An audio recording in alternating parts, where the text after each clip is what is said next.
오늘 우리에게 허락하신 말씀은 주 예수께 받은 사명이라는 제목으로 은혜를 나눕니다. 미국 텍사스주 포트워스에 있는 벨 헬리콥터라고 하는 회사에서 기술자로 근무하는 잭리라는 크리스천이 있었습니다.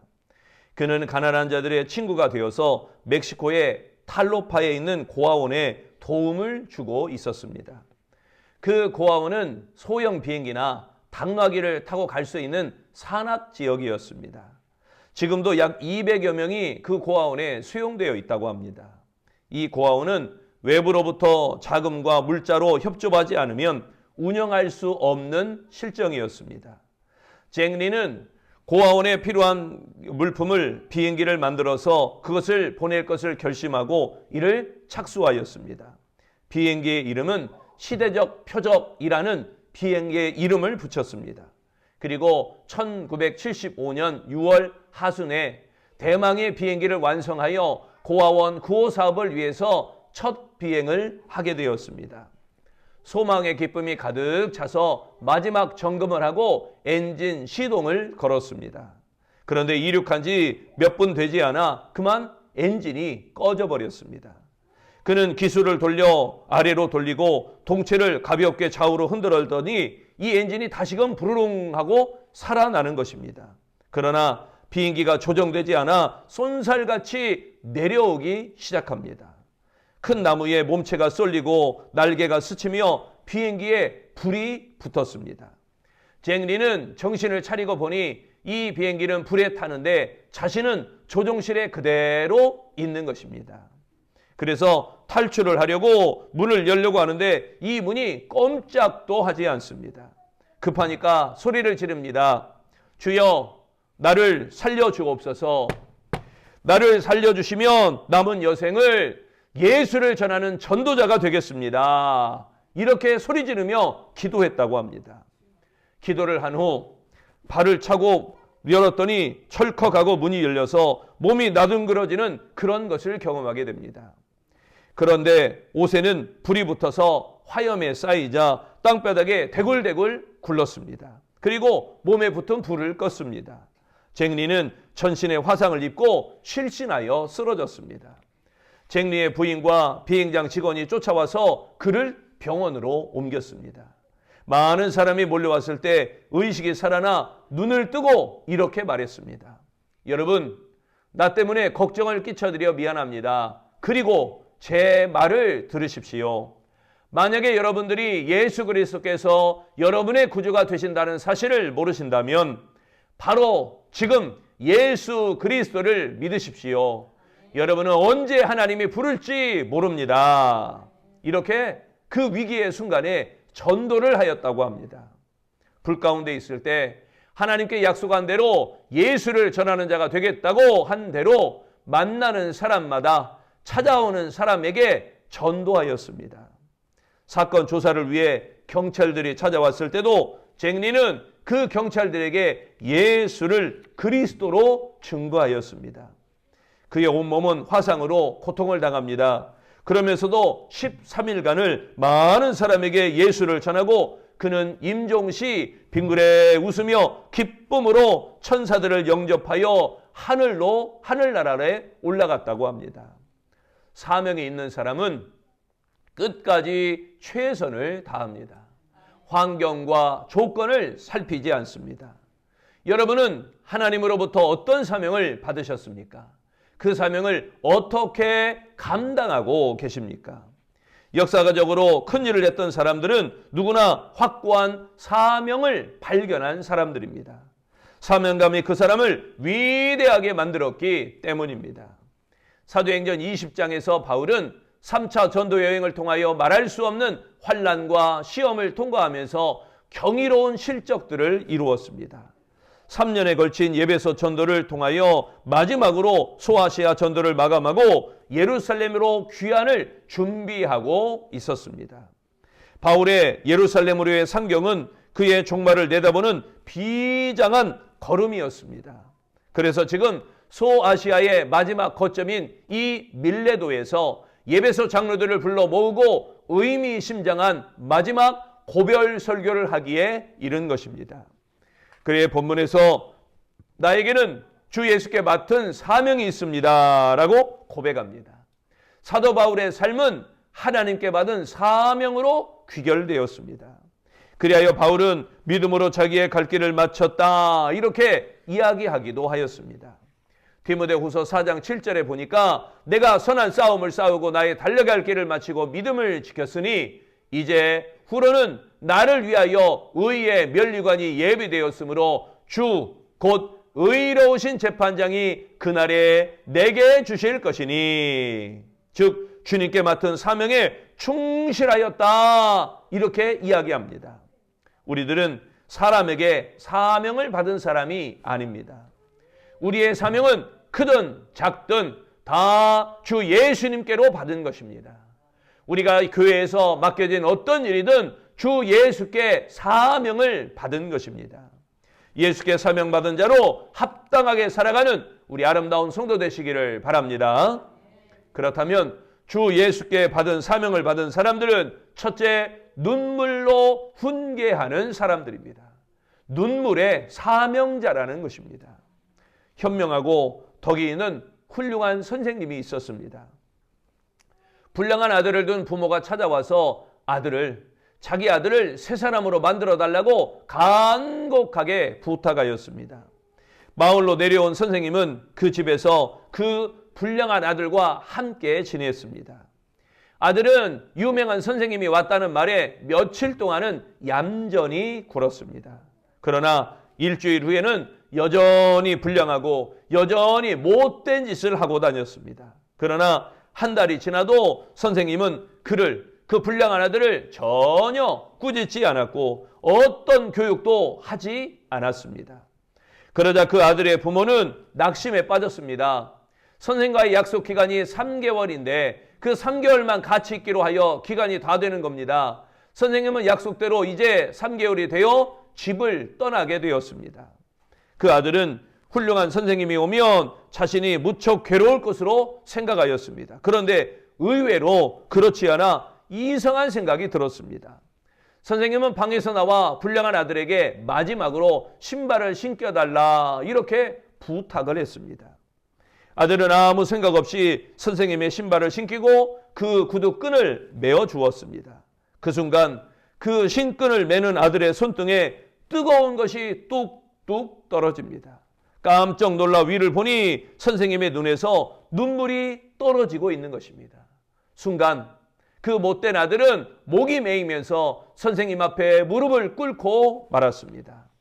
3개월 동안 한마디의 꾸지람도 어떤 말씀도 하지 않던 선생님이 떠나면서 흘린 눈물, 그 눈물은 너무나 많은 의미를 간직하고 있었던 것입니다. 결국 이 불쌍한 아들은 선생님의 눈물 앞에 굴복하고 말았습니다. 눈물의 훈계가 세 사람이 되게 하는 계기가 된 것입니다. 눈물은 거짓이 없습니다. 감사할 때 감사의 눈물이 있습니다. 정말 억울할 때 억울한 눈물이 있습니다. 속상할 때 속상해서 흘리는 눈물도 있습니다. 사랑할 때 사랑해서 흘리는 눈물도 있습니다. 그러므로 눈물에는 거짓이 없습니다. 사도 바울은 예배소 교인 하나하나를 위해서 밤낮으로 3년 동안 눈물을 흘리며 믿음을 심어주었고 그들을 돌보아 주었습니다. 바울 사도는 내가 흘린 그 눈물을 헛되지 않게 해달라 이렇게 부탁하였습니다. 눈물의 생활은 진실한 삶이기도 합니다. 교회는 그리스도의 피와 눈물로 세워졌습니다. 그러기에 피로 세워진 교회를 성장시키는 것은 바로 눈물입니다. 그것이 교회를 자라게 하는 영양분입니다.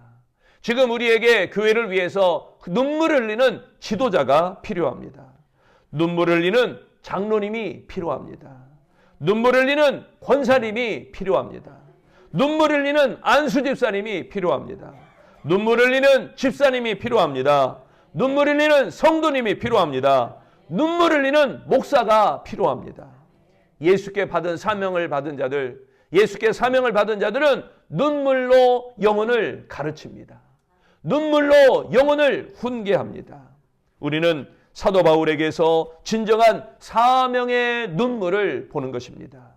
영혼을 사랑하는 마음에서 나오는 그 눈물을 보고 있습니다.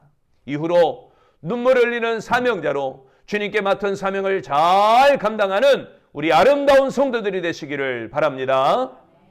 두 번째, 주 예수께 사명을 받은 사람들은 심령이 주께 매인 사람들입니다. 소명의 사명자들을 이야기합니다. 미국의 코카콜라, 이 코카콜라는 참 거대한 세계적인 기업입니다. 전 세계에 코카콜라가 안 들어간 나라가 없을 정도로 거의 대부분의 나라에 이 코카콜라가 들어가 있습니다. 미국에 외교관은 들어가지 못하는 나라가 있어도 이 코카콜라 음료 전 세계에 안 들어간 나라가 없다고 합니다. 코카콜라가 이렇게 세계적인 기업이 된 이유는 이 회사의 사장 때문입니다. 그는 코카콜라 판매에 완전히 목숨을 걸었습니다. 누구를 만나든 무슨 일을 하든 늘 코카콜라만 생각하고 코카콜라만 말하고 다녔다고 합니다. 심지어 그는 성공의 비결을 묻는 기자들에게 이렇게 말했다고 합니다. 내 혈관 속에서 흐르는 속에는 피가 흐르는 것이 아니라 코카콜라가 흐르고 있습니다. 그는 완전히 콜라에 미친 사람입니다. 그런데 이 한 사람의 열정이 세계의 사람들을 이 콜라 없이는 못 살게 만들고 말았던 것입니다. 성경에 이와 같은 열정의 사람이 있습니다. 그가 바로 사도 바울입니다. 바울은 복음의 열정을 가지고 고백합니다. 하나님의 은혜의 복음을 증언하는 일을 마치려 하면은 나의 생명조차 조금도 귀한 것으로 여기지 아니하노라. 그리고 고린도후서 5장 13절에도 말씀합니다. 우리가 미쳤어도 하나님을 위한 것이요 만일 정신이 온전하여도 너희를 위한 것이니. 이와 같은 모습은 성령의 역사가 없다면 불가능한 것입니다. 흔히들 말하죠. 미쳐도 곱게 미쳐라. 예수 안에서 미쳐야 될까요? 덜 미쳐야 될까요? 밥을 하는데 잘하면 무슨 밥? 잘하면은 진밥이 나오든지 꼬두밥이 나오든지 하는데 덜 익으면 뜸도 안 들이고 덜 익으면 서른밥. 이거는 된 것도 아니고 안 된 것도 아니고 먹을 수도 없고 버릴 수도 없고 이상한 애매한 상황에 빠지게 됩니다. 우리 아름다운 성도들은 온전한 성령에 붙잡혀서 잘 익은 그리스도인들이 되시기를 바랍니다. 사도행전 20장 22절 보라 내가 이제 나는 성령에 매여 예루살렘으로 가는데 거기서 무슨 일을 당하는지 알지 못하노라. 여기에 성령에 매여 이 말씀은 성령에 붙잡혀서라는 의미입니다. 바울은 예루살렘 행을 평탄한 길이 아님을 알고 있었습니다. 바울은 예루살렘으로 가는 길에는 환란이 기다리고 있다는 사실을 이미 잘 알고 있었습니다.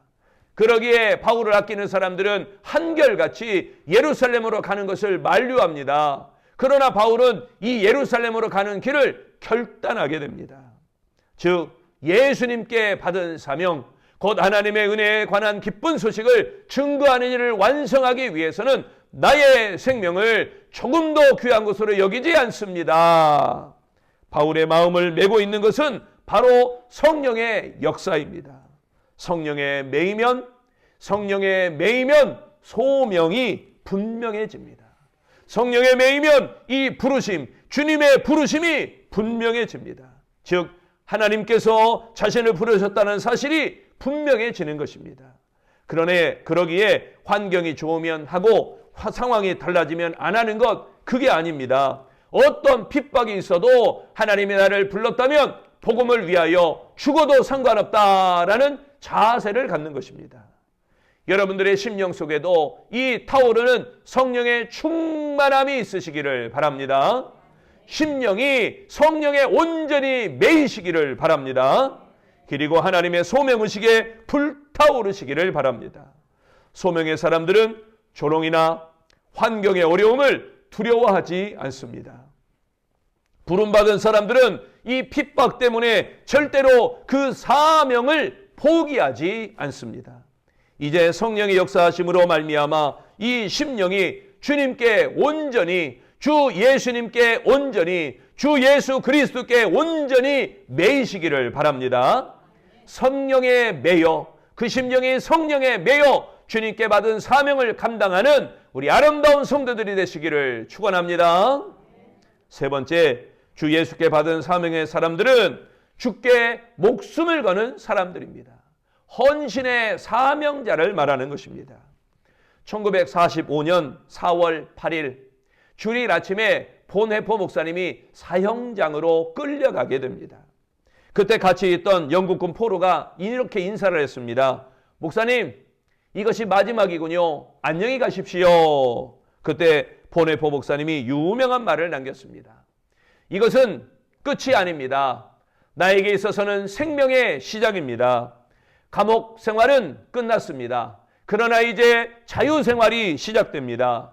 세상 고통스러운 생은 여기서 끝납니다. 그러나 영원한 생명이 시작됩니다.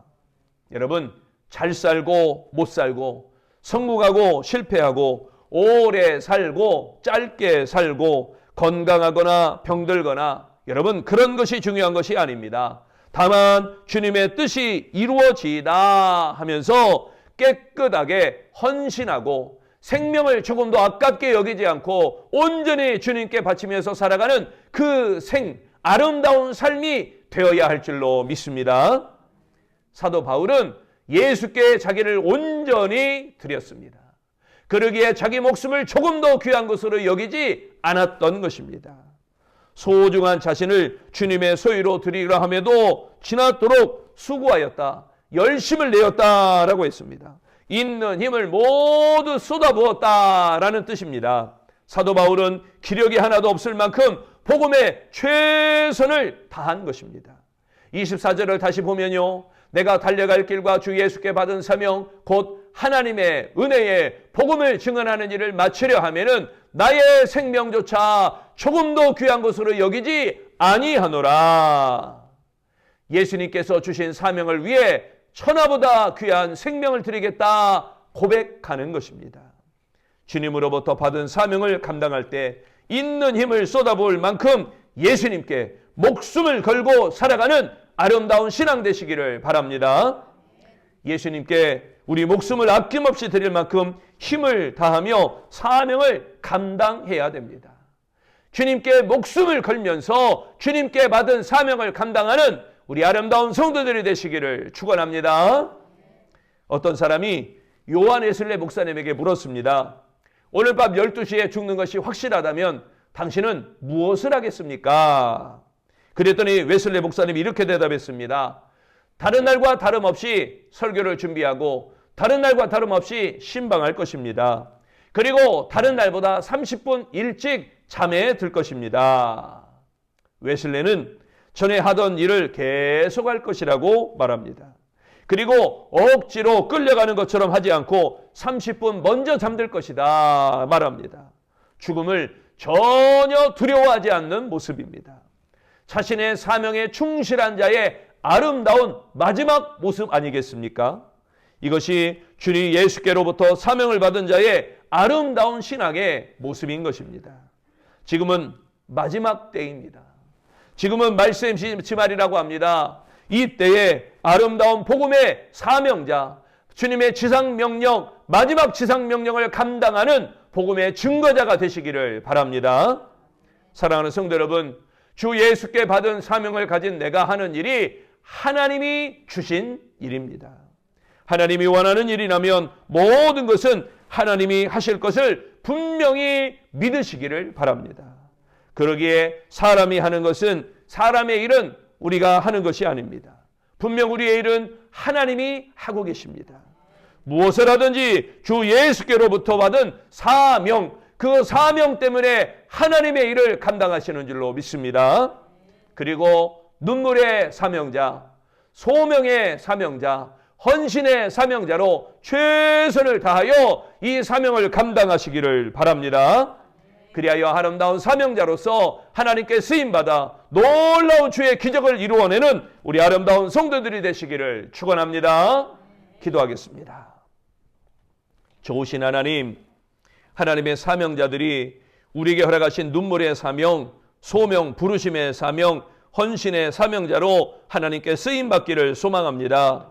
말세지마를 살아가는 저희에게 우리의 사명감을 더 불러일으켜 주셔서 불타오르는 사명자가 되게 하시고 성령의 불을 받아 그 하나님의 세임을 공급받음으로 말미암아 이 사명을 잘 감당하는 자들이 되게 하여 주시옵소서. 우리의 흘리는 눈물이 아름다운 교회를 살리고 주님의 부르심 받은 이 부름의 소명이 아름다운 교회를 살리고 하나님께 받은 헌신의 사명, 성령의 사명이 이 아름다운 교회를 살리는 역사가 있게 될 줄로 믿사오니 아름다운 교회를 살리는 자가 되게 하시고 아름다운 교회 쓰임받는 자 되게 하시고 아름다운 교회 부흥의 초석이 될 수 있는 복 있는 성도들이 다 되게 하여 주시옵소서. 열심을 품어 주님을 섬기는 뜨거운 사명자가 되기를 예수님 이름으로 기도합니다. 아멘.